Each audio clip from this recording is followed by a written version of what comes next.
পায়ে পায়ে ঘন্টার পর ঘন্টা, কখনো এক পায়ে তো কখনো দু পায়ে, কখনো আবার পিঠে বল রেখে ফুটবলকে যেন নিজের সঙ্গী বানিয়ে ফেলেছে এ বিস্ময় বালক। বল তার কথায় চলে, তার ইশারায় ঘোরে। অবাক হয়ে আশপাশের মানুষ প্রশ্ন করে, একটা শিশু নিখুঁতভাবে বল নিয়ন্ত্রণ কি করে করতে পারে? কেউ কেউ তো বলেই ফেলছে সবই জাদু মন্ত্র।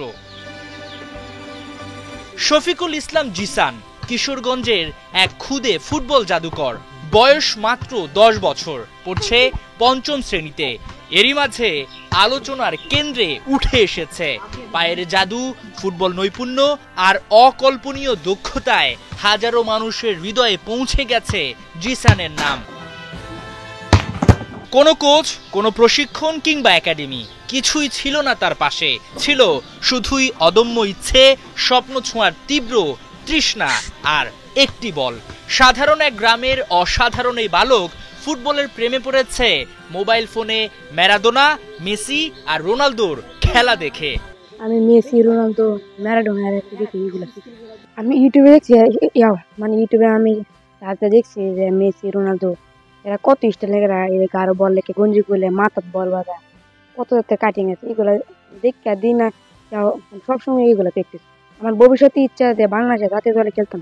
বাংলাদেশ জাতীয় দলে তো আমার হামদা তো মিডফিল্ডার খেলে, হামদার খেলেই ভালো। জিসানের এই অসাধারণ প্রতিভা দেখে এলাকাবাসীর বিশ্বাস, যদি একটু সহায়তা, সঠিক প্রশিক্ষণ আর ভালো পরিবেশ পায়, তবে এই ছোট্ট ছেলেটাই একদিন গায়ে জড়াতে পারবে লাল সবুজের জাতীয় জার্সি, হতে পারে আগামী দিনের বাংলাদেশের ফুটবল গর্ব। ভালো একটা সহযোগিতা পাইতো, মানে আমার বাইসটা একটু উন্নতির দিকে যাইতো। যদি আপনারা সহযোগিতা করেন তাহলে খুব ভালো খেলোয়াড় হতে পারে।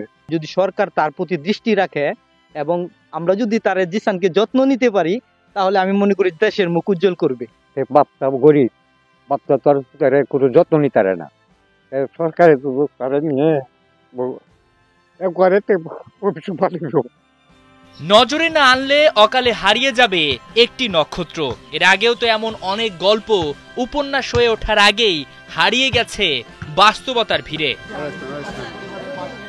কিন্তু এবারে তা হতে দিতে চায় না বাংলাদেশ জাতীয়তাবাদী দল বিএনপি। জিসানের ফুটবল প্রতিভা হৃদয়ে ছুঁয়ে গেছে ৮,০০০ কিলোমিটার দূরে থাকা বিএনপির ভারপ্রাপ্ত চেয়ারম্যান তারেক রহমানের। কিশোরগঞ্জে পাঠিয়েছেন প্রতিনিধি দল। তারেক রহমানের নির্দেশে সোমবার জিসানের বাড়িতে ছুটে যান ঢাকা মহানগর উত্তর বিএনপির আহ্বায়ক ও ক্রীড়া বিষয়ক সম্পাদক আমিনুল হক।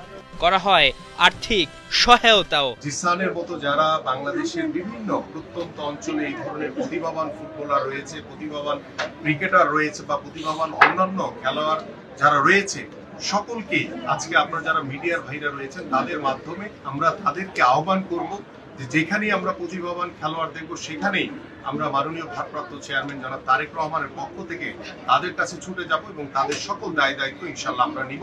এমন আশ্বাসে জিসানও নতুন করে স্বপ্ন দেখছে লাল সবুজ জার্সি গায়ে জড়ানোর।